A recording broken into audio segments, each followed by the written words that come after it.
Welcome and thank you for joining the SEEDS event today. I am Nafi Abdullah, your SEEDS program manager. I will be providing technical support for today's event. If you run into any trouble, please use the chat feature to contact me directly. At this time, please use the thumb reactions feature to let me know that you can hear me out there. Thumbs up. Perfect. Thank you. Next slide. Before we get started, I'd like to go over a few housekeeping notes. Again, today's event is being recorded. Please note that your microphone was muted by default when you logged in. However, you are encouraged to type comments and questions into the chat. All questions will be answered throughout the event and at the end of the event. Live captioning is enabled in Teams. You can click the More Actions button, which is the 3 dots at the top of your screen, and then click on the language and speech, turn on live captions, select English, and then click on Confirm. Finally, your feedback is very important to me. At the conclusion of today's event, a link to a brief survey will appear. I would really love to hear what you think so I can continue to improve and update these series. Next slide, please. At this time, I would like to introduce our speakers, Ms. Allison Weber, Ms. Taylor Kinney, and Ms. Krista Walsh, who all work for the Work-Life Wellness and Employee Engagement Division here at HCS. We're happy that you all are here, and I know the flyer only showed one person, but today we have 3 fabulous employees that are going to present on wellness. At this time, I'm honored to have all 3 of you here with me, and the floor is yours. Thank you.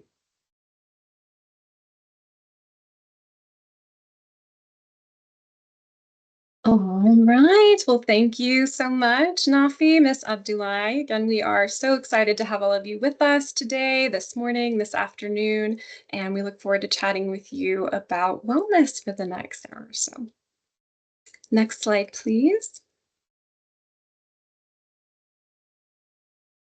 Just going to go over our learning objectives. So the purpose of the session is to equip you with the knowledge about how to really incorporate wellness into your work life.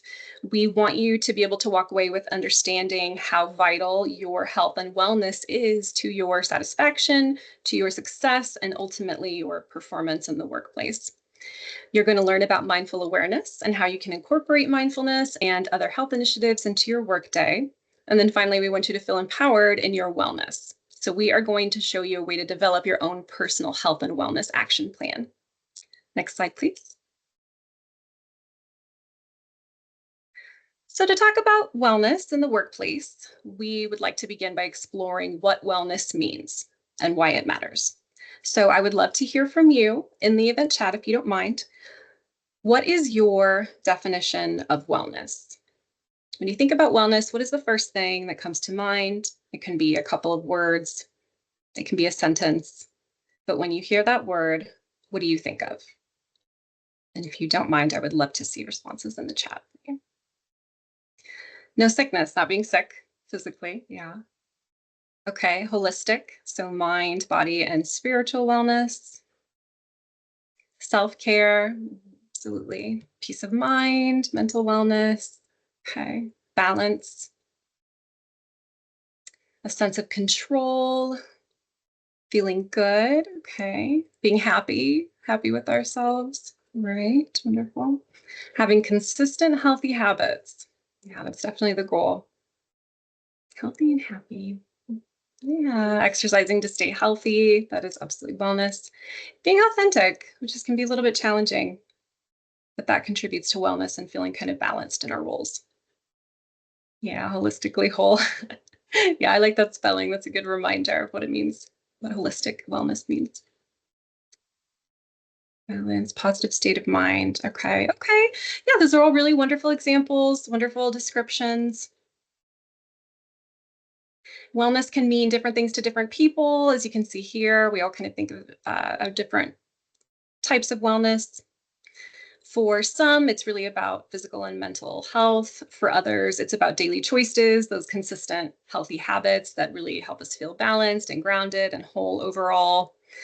And it's essentially a holistic view of ourselves. It's not just how we feel physically, but emotionally, mentally, spiritually. So next, I'm going to ask you if we were to bring the context of wellness into the workplace, what do you think of when you hear the term employee wellness? What does employee wellness mean to you? Thinking about the words that we've shared already and these definitions, what does it mean when we talk about employee wellness? Okay, I see work-life balance. Okay, so being balanced at home and at work, having respect, everything outside of work performance, having a good work environment, so not toxic, having good relationships at work. Absolutely. A massage therapist on campus. Yeah, that would be wonderful. Having naps. Yeah, I've heard of nap pods. That would be great too. Having the option for yoga, mental health breaks during your day, and employee satisfaction. Do employees want to come to work? Having a supportive environment, maybe not feeling the Sunday scaries. That's, anxiety you might feel the night before going to work if you're stressed at work. Free to work without hindrances, supportive environment, and psychological safety. Okay, that definitely describes a healthy, positive work environment. Okay, so you've mentioned a bit about one, breaks during the workday, the opportunity to step away, maybe do some yoga, and two, good relationships, kind of a good workplace culture. Thank you so much for sharing. We're going to talk a bit more how to create more work-life balance for ourselves and incorporate some wellness strategies into our day and hopefully grow our environment and wellness. It really goes beyond, just exercise during the day or healthy snacks, but it is about psychological safety and a culture that really genuinely supports somebody's well-being. And when we have wellness in the workplace, and we have employee wellness, employees are not only happier, but they're more engaged, we're more productive. When we are well, our organizations thrive, and we know that work and life are not separate boxes. So they're not mutually exclusive. We really need to focus on wellness for ourselves outside of the workplace and understand what it looks like to be well in the workplace as well, to actively sustain that. And that makes it really just more important for us to feel empowered to cultivate our own wellness so that we can thrive where we are. So, how do we cultivate wellness? That's what we're going to chat about next. Next slide, please. Right. So you may have heard the term whole health before.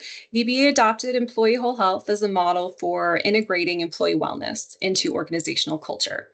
And it's basically a framework for approaching wellness in the workplace by focusing on improving our overall well being outside of the workplace as well, and then bringing that wellness into work.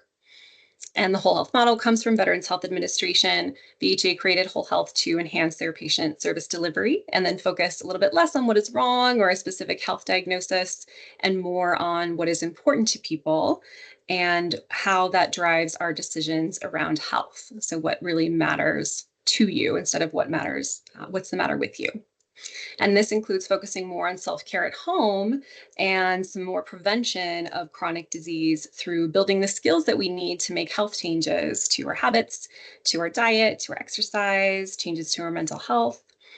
And this model was designed to empower individuals to manage their own health and wellness.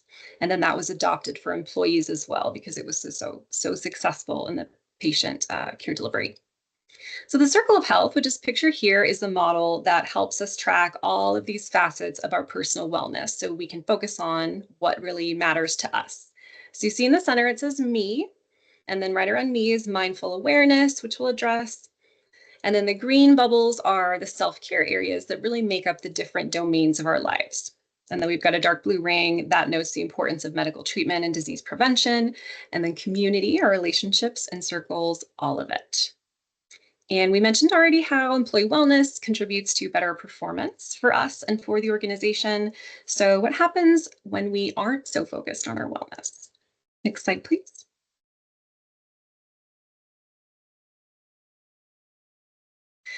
Caring deeply about our work and about others can take a toll.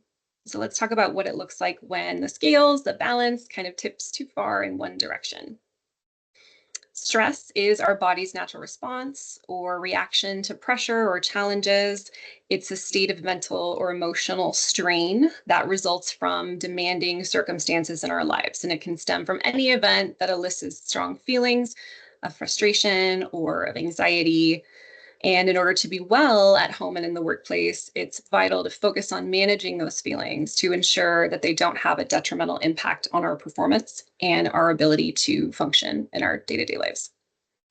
And stress can build when we're feeling overloaded, when we are navigating personal and professional challenges like financial concerns, relationship stress, or returning to the office.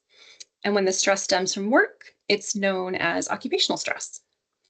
And in people focused professions, so that could be like healthcare, HR, management, customer service, this is often called the cost of caring. And that's the emotional and physical toll of high responsibility and high empathy roles. And occupational stress can manifest in different ways. And so we're going to talk about some of those symptoms.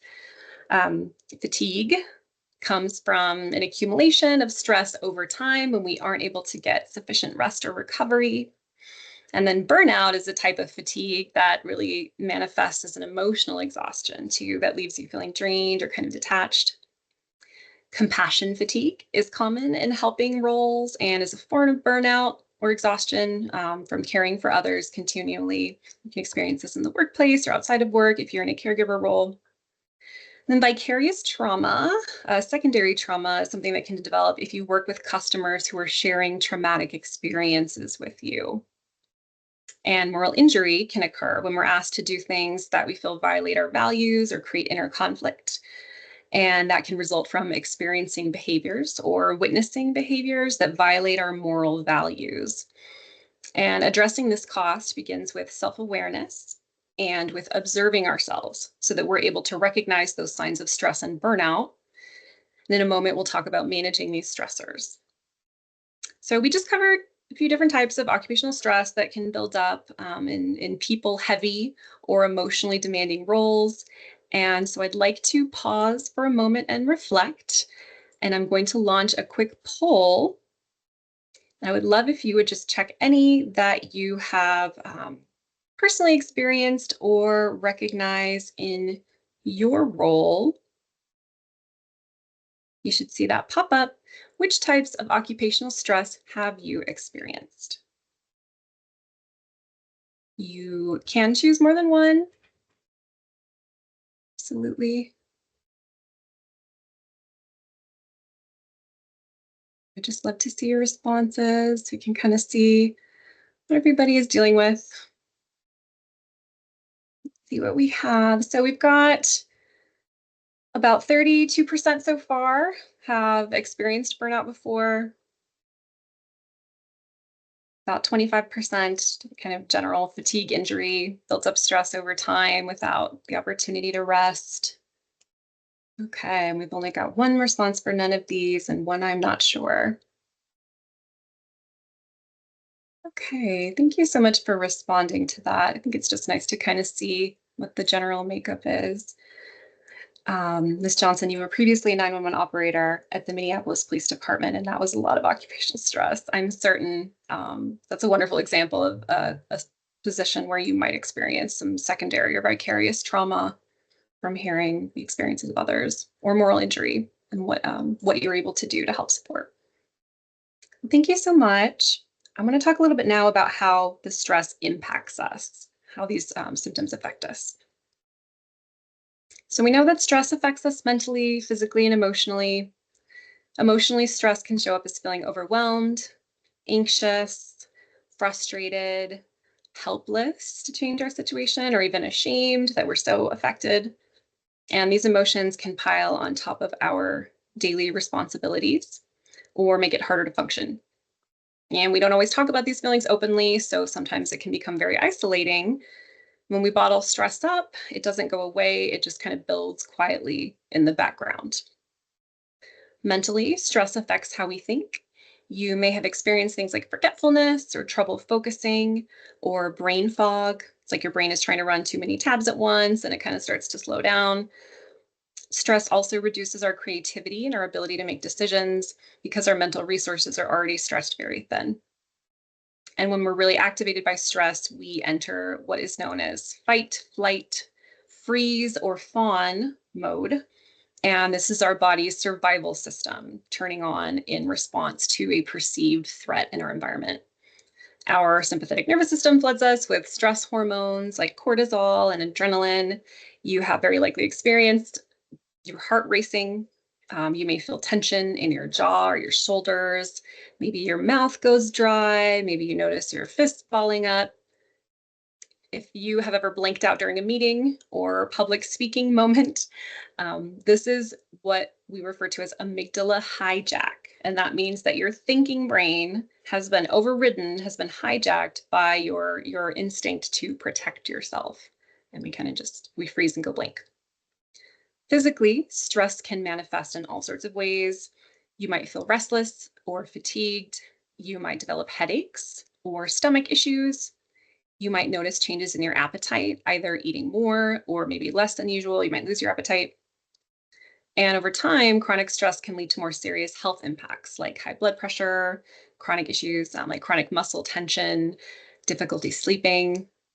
You may feel like you're running on empty, no matter how much rest you try to get. And there's also the mental toll of chronic stress, feeling emotionally numb, becoming cynical, or disconnecting from things that once brought joy. Some people have described it as going into autopilot. So just like watching TV and just scrolling on your phone, endlessly zoning out just to escape that stress. And that's a form of dissociation where we check out to cope. And over time, all of this wears us down. And in the workplace, this is where burnout comes in. When the effects of the stress go unaddressed for too long and they begin to impact our energy and our focus and our ability to care. So I've got another question for you, if you don't mind sharing in the chat. What symptoms of stress have you seen either in yourself? It can be a physical, mental, emotional symptom that you've experienced, or maybe that you've seen in others that you have relationships with, that you're people you're close to, people in the workplace. Maybe you've seen how others have responded to stress. And what did that look like? What are we looking for when we're feeling stressed? Weight gain. Okay. Yeah. So you feel like you're eating more, eating things like carbs and stuff that releases feel good chemicals in our body. So we tend to crave things like that when we're feeling stressed. It makes us feel better physically. Irritability, eating more than usual, fatigue and problems concentrating. Yeah. Mood changes. Absolutely. Anxiety. Yeah. Irritability can become anger. Accept being an emotional eater after being in detail. Yeah. Irritability and eating sugar. These are wonderful examples. Feeling brain dead, being a bad attitude or behavior, feeling more complainy. Yeah, we're kind of reaching out to others, feeling overwhelmed more easily. Yeah, disconnection and withdrawing. Sure, just feeling like we have to kind of get away to protect ourselves, protect our peace. Yeah, hair shedding more. Absolutely. That's kind of a stereotypical one, but losing hair when we're stressed. Absolutely. And that's chronic. Yeah, too many tabs are open. 5 of those tabs are frozen, and music is coming from one of them, but we cannot figure it out. It's very distracting. All right. Well, thank you so much. I really appreciate you sharing your comments in the chat. It's nice to kind of just to hear how other people experience stress because it's very validating to know that we're not alone in that experience. So it's helpful to recognize it in ourselves and in others. So now we're going to talk about what we can actually do, both in the moment and in the long term, to manage these reactions and prevent burnout from taking root. And Miss Walsh is going to take it away now. All right. Thank you, Allie. Just to make sure that you all can see and hear me, can I get some thumbs up again? Or just a reaction? Perfect. Thank you, thank you, thank you. All right. So thank you again, Allie, and hello, everyone. As we said before, I am Krista Walsh. So let's jump into just some simple strategies we can use in the moment to bring our stress levels back down, or at least try, right? So in the moment when we're stressed, Our goal is to guide ourselves to a more relaxed state to help clear our minds and think rationally. Like Allie mentioned, sometimes we get that amygdala hijack and that thinking brain goes right out the window. So to do this, we want to dampen the response of our sympathetic nervous system, which is fueling that fight or flight, and then activate the parasympathetic nervous system, which is responsible for our body's rest activities.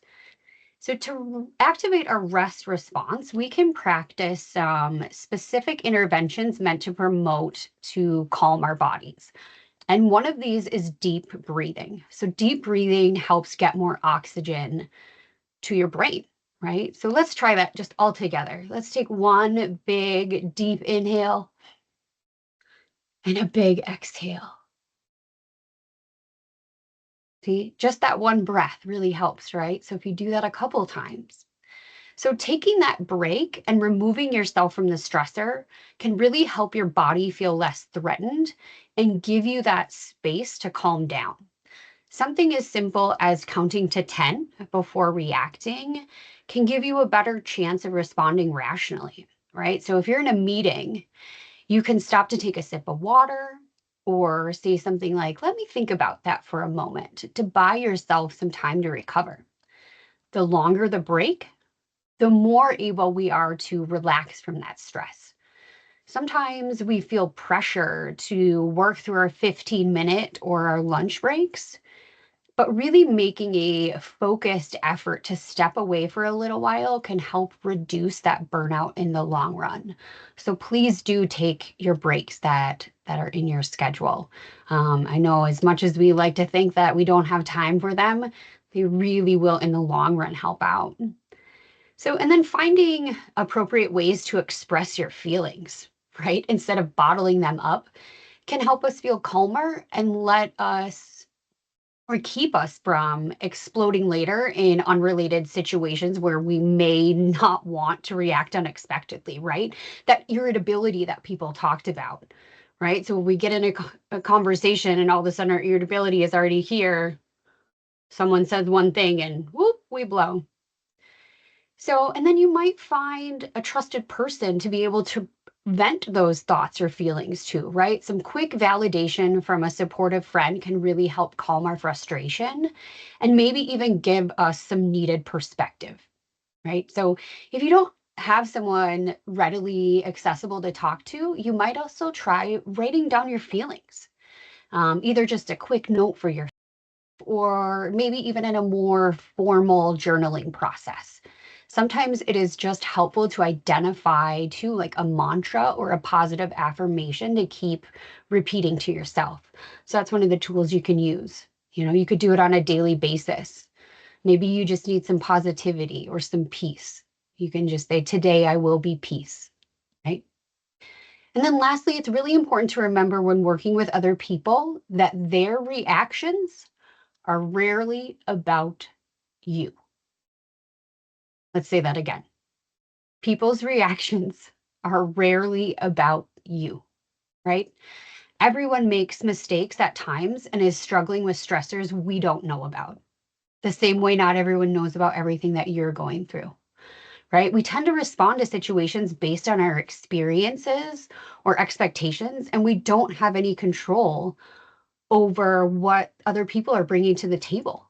We can only manage ourselves and our responses, right? So you can often de escalate a tense conversation by just simply validating the thoughts and feelings of the other person, making them feel seen and heard, right? That's where empathy comes in. A little empathy for our common humanity and recognition that we are all imperfect creatures goes a really long way, right? We're all human when we first wake up before we get here, right? So we got to remember that piece.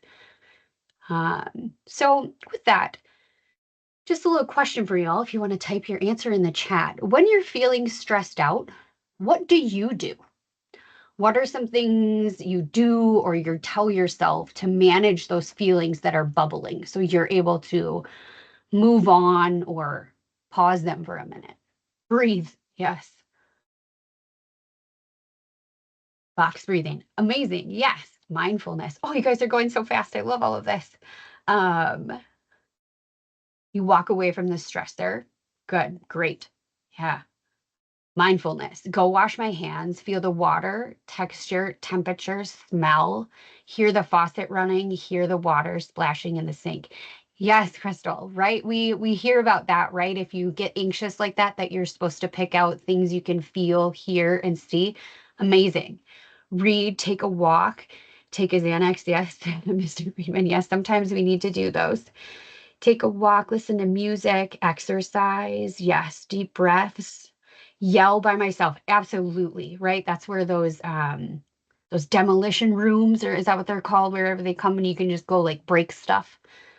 Work out, take a long walk. Q-tip.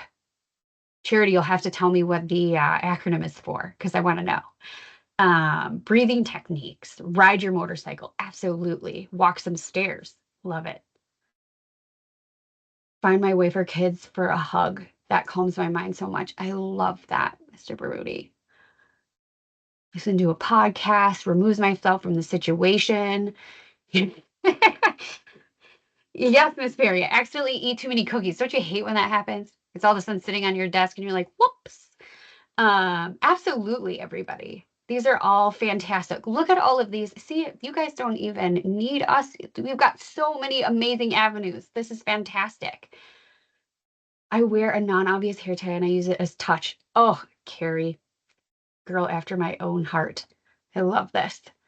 So many great things that you can do and so many things that we can learn from our coworkers about, right? So finding that buddy, if you can, to really have somebody to be supportive, that can maybe give you perspective or go for a walk with you. But yeah, so many great things. This is fantastic, you guys. All right, so that's kind of short term what we can do. What about long term stress management? Right? We know that's where like the burnout comes from, right? That long-term stress. So to manage stress over time, the most useful approach is to focus on building your resilience.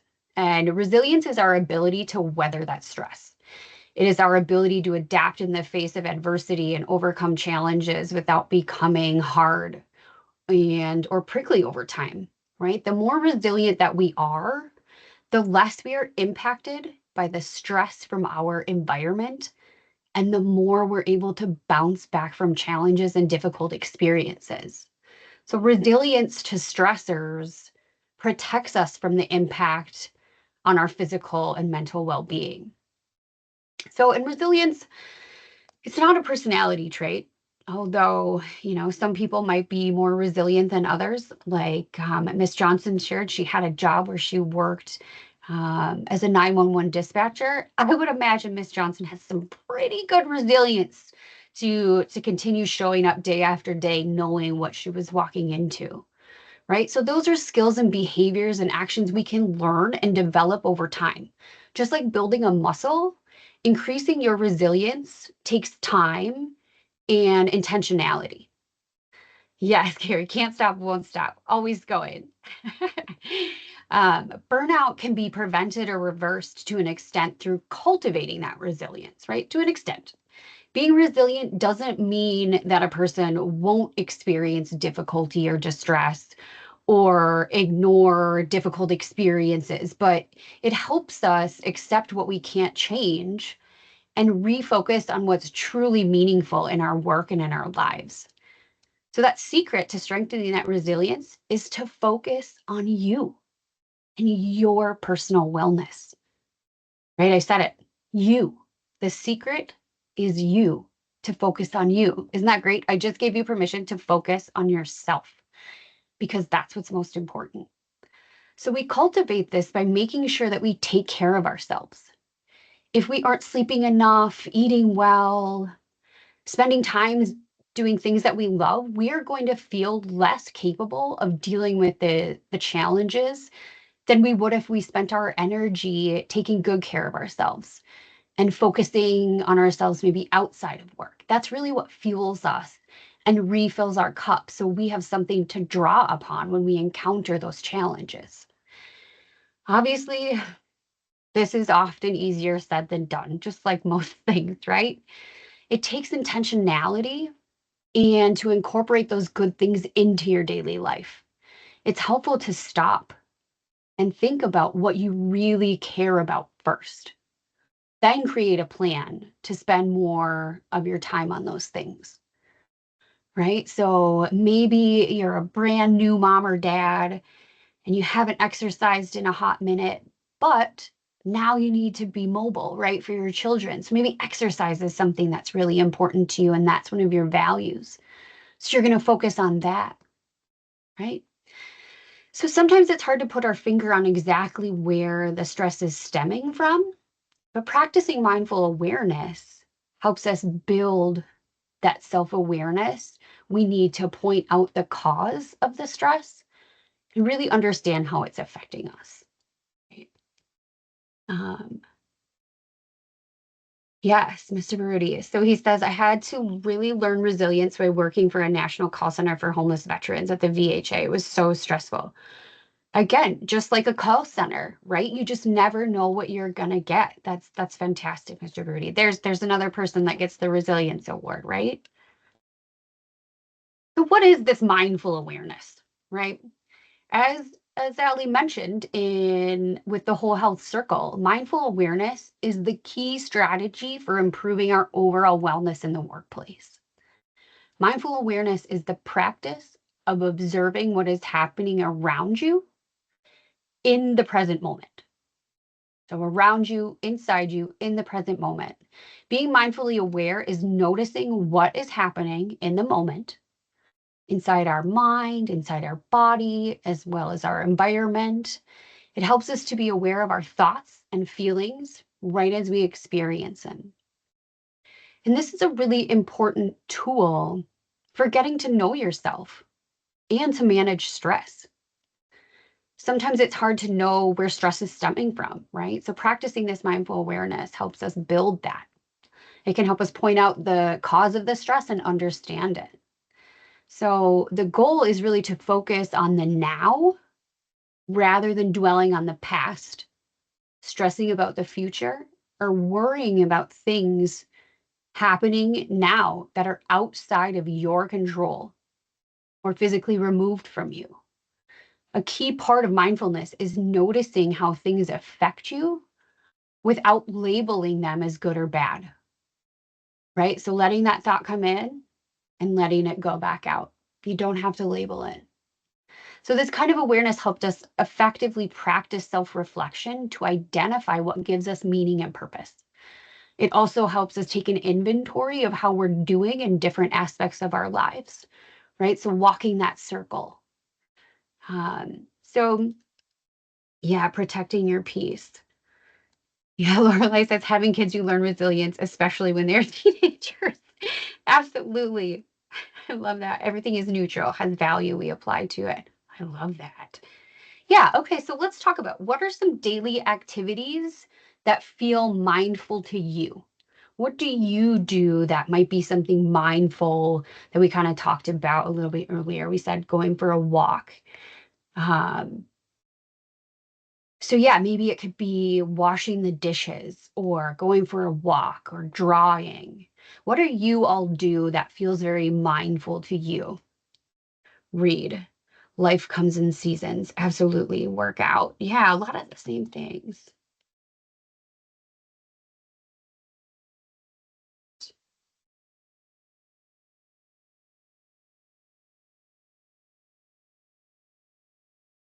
All right, sit quietly for 10 minutes. Load the dishwasher. Yeah. Oh my goodness, you guys are typing so fast. My solitaire, gardening, good movie. Recognize when I'm starting to be overwhelmed and want to lash out at others. Absolutely, Miss Johnson, right? That is the key, right, to that mindful awareness, like knowing that tipping point and being like, okay, I got to go do something. Gratitude. Yes. Thus connecting with present. Yes, I love that grounding, earthing. Yeah, going out and touching the grass sometimes, right? If you're lucky enough to be by an ocean or by a lake with a beach, you can go get the sand in your toes, play games on your phone. Sometimes that's great too, though, right? So take your mind off something. Just let it go, right? Yes, attitude of gratitude. Love it. Breathing techniques. Yeah. Oh, my stuff keeps jumping because you guys are doing great. Awesome. So, yes, mindfulness practices, just like meditation, have been shown to lead to longer periods of relaxation, which directly impacts your quality of sleep. So, it also leads to increased activity in parts of the brain linked to your positive mood. Mindful awareness can support behavioral changes and help you build healthier habits that help you reach your goals. So it has been shown to impact chronic health conditions such as decreasing blood pressure and chronic pain. It improves immune function.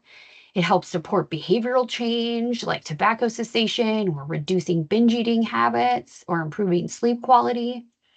Overall, mindfulness just has been shown to be so effective for improving well being by reducing stress and improving our emotional balance, which then increases our self awareness.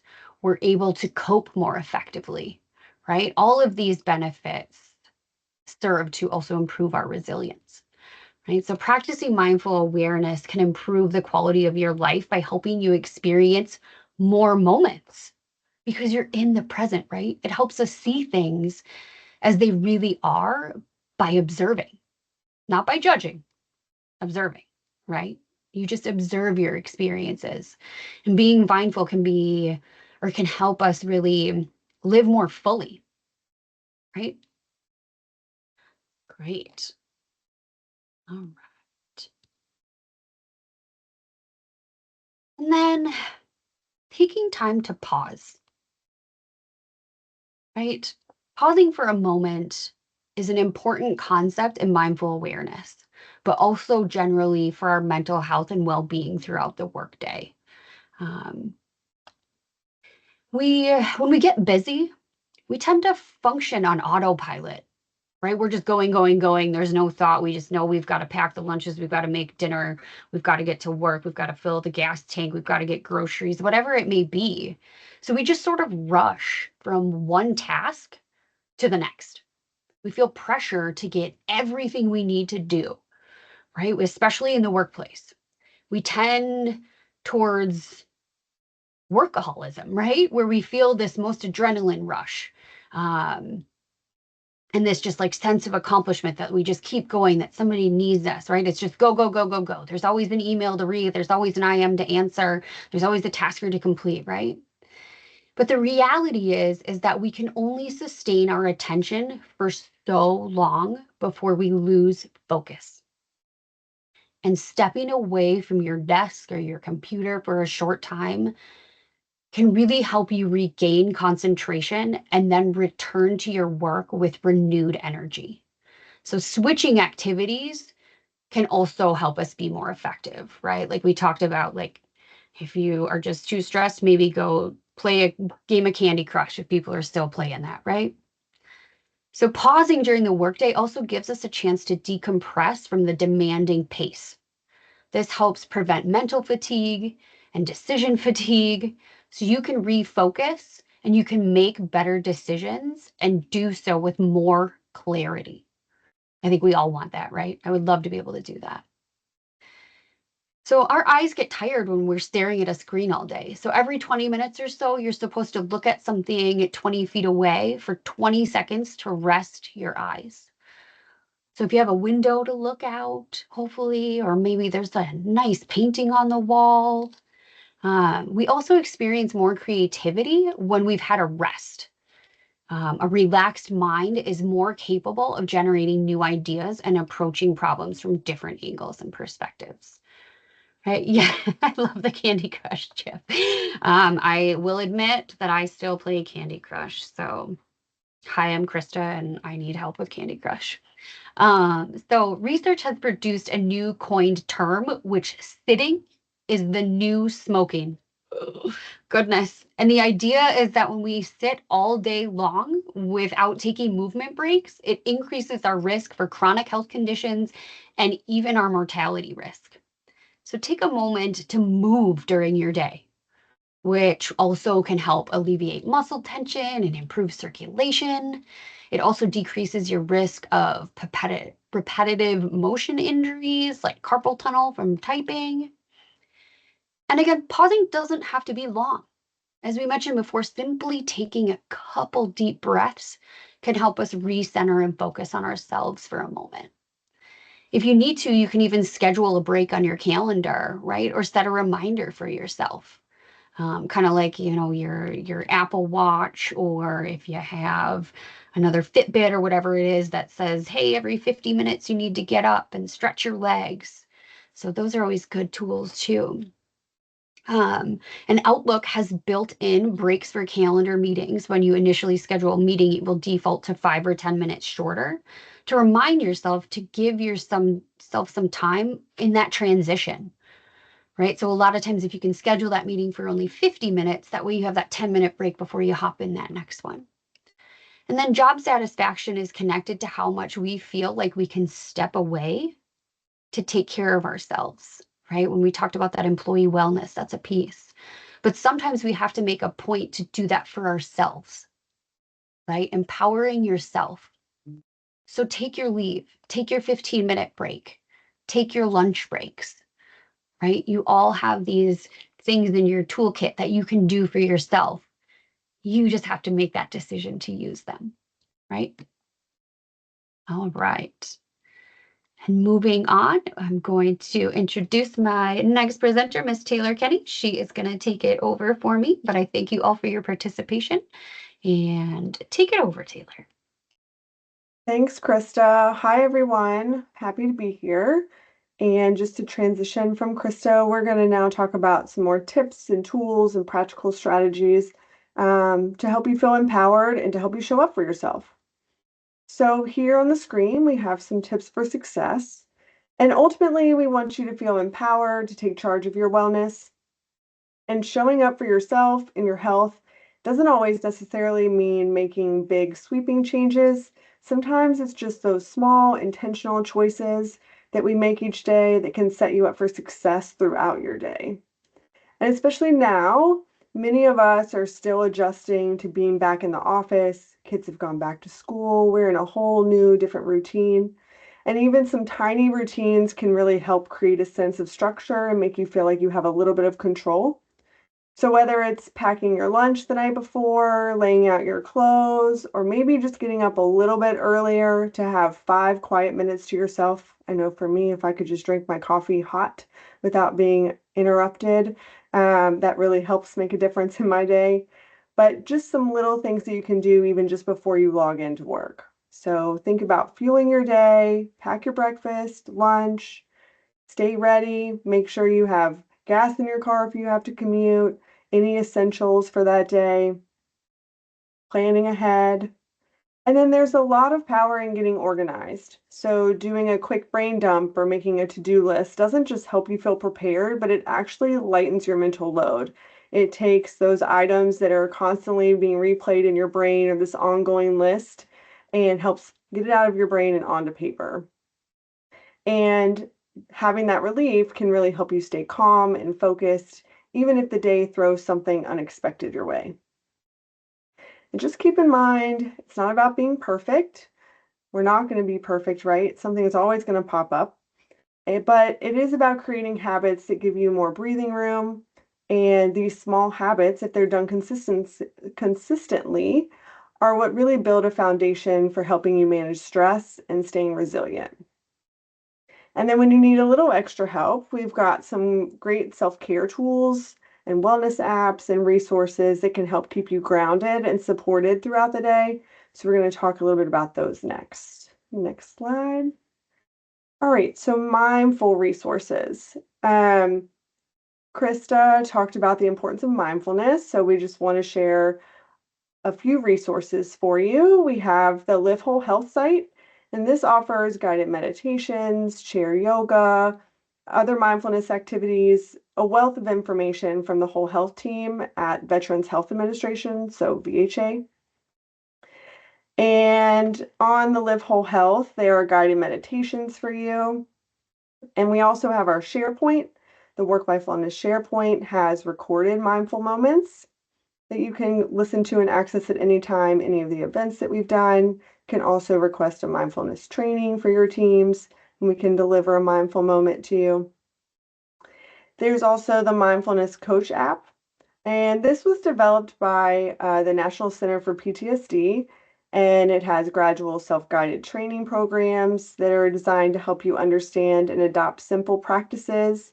It also has a wealth of information about mindfulness, the audio guided mindfulness exercises, similar to like Headspace or Calm, those apps that have those guided meditations and different practices, and a lot of other resources available. It can help you with goal setting, tracking, and even assessing your progress over time. And it even includes other support to different crisis resources too, if you're going through a particularly stressful time. All right, so those are resources for mindfulness. And now we're going to transition into tools for developing a personal health and wellness action plan. Next slide, please. So returning to the whole health model and the question of what matters to you, the first and most important step in empowering yourself to build your healthiest life is to step back from your health concerns and think about your life. Remember the me in the center of the circle. It demonstrates that it is our goals, our values, and desires that ultimately drive our health decisions. And making the connection between what we want to achieve and what we really care about helps us create goals that really matter to us, and we're more likely to stay committed to those goals. So if we can connect them back to our why. But how do we know what matters most to us? We want to think about what comes to mind what are your values? Sometimes our values conflict, like spending time with family, but also wanting to succeed at work. The awareness of that conflict helps us determine how we might manage the stress from it. You might also consider what kind of activities you'd be doing if you had the health that you want. We don't have control over all aspects of our health, but while we're just trying to figure out what's most important to us or what is more important to us, we can think about those pie in the sky goals.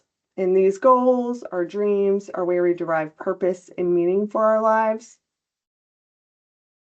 You can think about the meaningful experiences you've had in the past, such as time you felt appreciation for a loved one, or maybe you noticed a particularly strong connection to your community or aspects of your environment.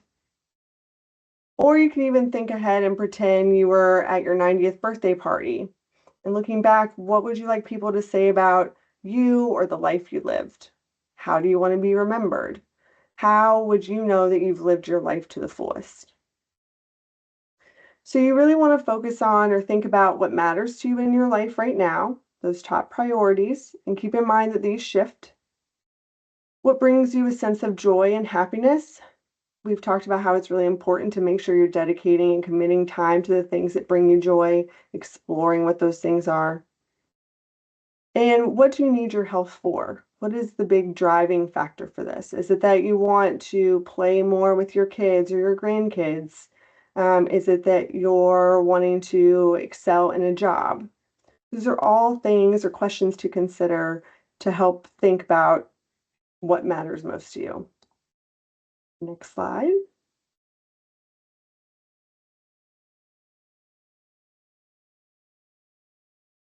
So one of the tools that can help you with this process is the Personal Health Inventory, or the PHI. And it's a whole health tool that's designed to help you self-assess where you want to focus your energy to grow in your wellness. And it's designed to guide you through an exploration of the different areas of the circle of health and to identify where you might have the opportunity to be more well. So it's just a 2-page guide that kind of walks you through each of these areas. And you may determine after going through the different domains of your life that a big source of stress for you, maybe it's the fact that you don't get enough rest or sleep at night. That can significantly impact how we do during the day and overall.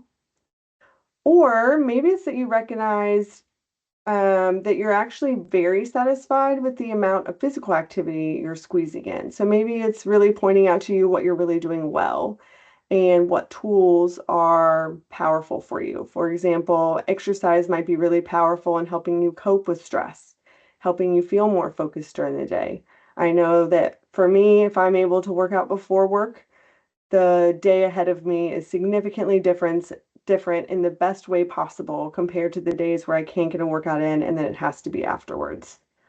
So it can really help you recognize maybe where you need to improve and also highlight areas that you're doing well and how powerful they are for you.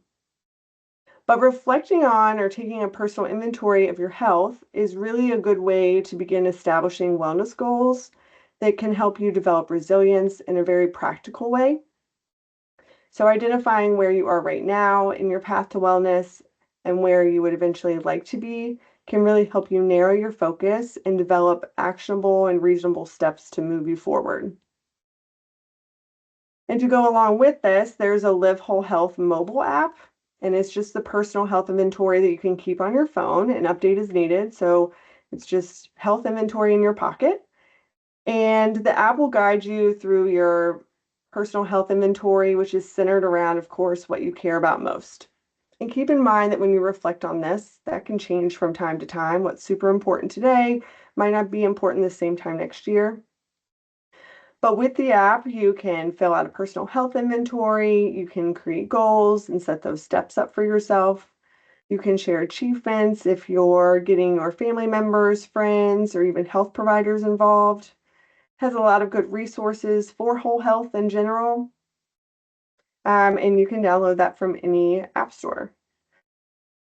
So I know that VA has apps, and there's also a lot of other apps that are probably really helpful for setting your wellness goals. So feel free to drop any app that you find to be helpful in the chat. And maybe some of your colleagues can use some of those or has never heard of it. So if you're using any apps to kind of help you on track, we'd love to hear about what you're using. And then I'm just curious to see how many of you knew that VA had mobile apps that you can use for things such as whole health. Just give a thumbs up reaction if you've heard of these apps before. They also have a lot for self-care. Okay, great. There's a lot of thumbs up. So I'm glad to know that people have heard about them. We tend to share a lot of the self-care apps as well. So there's a wealth of resources VA-wide, and then there's tons of other apps out there too. So we've dropped a copy of the PHI or a link to it, as well as to the Live Whole Health app. So those are all things that you can take a look at, maybe work to reflect on and do in your own time as well. Next slide, please. All right, so as we kind of wrap up today, the primary goal that we were hoping to achieve with this session was to help empower and equip you with the knowledge and strategies to help cultivate your wellness, both at home and in your work life. And just remember, your health is vital to your satisfaction, success, and ultimately your performance in the workplace. You have to be taking care of you to do well here. By using mindful awareness strategies, you can build your personal resilience, find ways to manage stress that are effective for you. So we really encourage you to explore one of the whole health wellness inventory tools or look into some of the apps that we shared to really help you set wellness goals, figure out what's most important to you, and maybe it will help you recenter and stay focused. But most of all, help create a realistic action plan for moving closer to the wellness that you want. All right, and then just to share a couple more resources that you can access that will hopefully help you improve wellness. We have, if you don't have the link to our We Division SharePoint, we are going to drop it in the chat for you. You can find links to all of our events, information about all of our other programs, the mindful moments, a lot of resources for you. We also link to the employee whole health information. So a wealth of resources right at your fingertips there. And then we also encourage you to join our Teams channel. We post weekly wellness posts. We have quarterly challenges. We post all of our reminders for our events as well there. So make sure you have access to those resources, and we'd love to have more opportunity to connect with you. So please be sure to join the Teams channel so we can have some direct engagement in between all these lovely events that take place for us. And then we have next month, we have our Employee Whole Health from Burnout to Balance webinar. And this month's topic is going to be whole health and community. So that is this month, actually, in September 25th. And next slide, please. All right. So then I'm just going to open it up to see if there's any questions. And we really do appreciate the opportunity to present to you guys today. You guys are getting a lot of praises in the chat. A lot of praises. Awesome, awesome. I'm not seeing any, Taylor, Yeah, no, so I that's think we're fine. good. Yeah, no questions. And hopefully we'll dive a little bit more into deeper detail in the, we could have some more engagement with the intercessions too. So next slide, please. All right, so thank you all for joining us today. You're welcome to reach out to the Work-Life Wellness and Employee Experience Division with any comments or questions. If you have any topics of interest, post on our Teams channel, what have you. But we do have the email address shared on the screen for you. And I'm going to turn it over to you, Nafi, just to close us out and share Yes. about the feedback. Absolutely. And I saw a comment about the slides. I did send an email out with a copy of the packet. But if you didn't receive that, just reach out to me and I can send that to you all. Next slide, please. And I dropped that link for the survey. As you all know, this was the last session in the series for Seeds for FY25. So I'm hoping that you all feel recharged. That's what I really wanted you to feel as we go into this next fiscal year.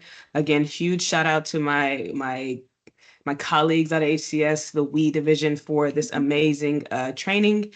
We will have 2 intercessions for this specific series, only 2. So that'll be next week on the 16th on Tuesday, same time, 1 to 2 p.m. And then we'll also have one on the 23rd as well. Again, I will send out an email with all the information on how to register to the event. So just hang tight and that email will come out here shortly to give you some direction. Again, thank you all for your support in FY25 with Seeds. Really, really enjoyed providing you all with these different topics. And I hope to provide the same services here in FY26. And we will kick off in October with our next session. So thank you all. Take care and have a great rest of your day. Thank you.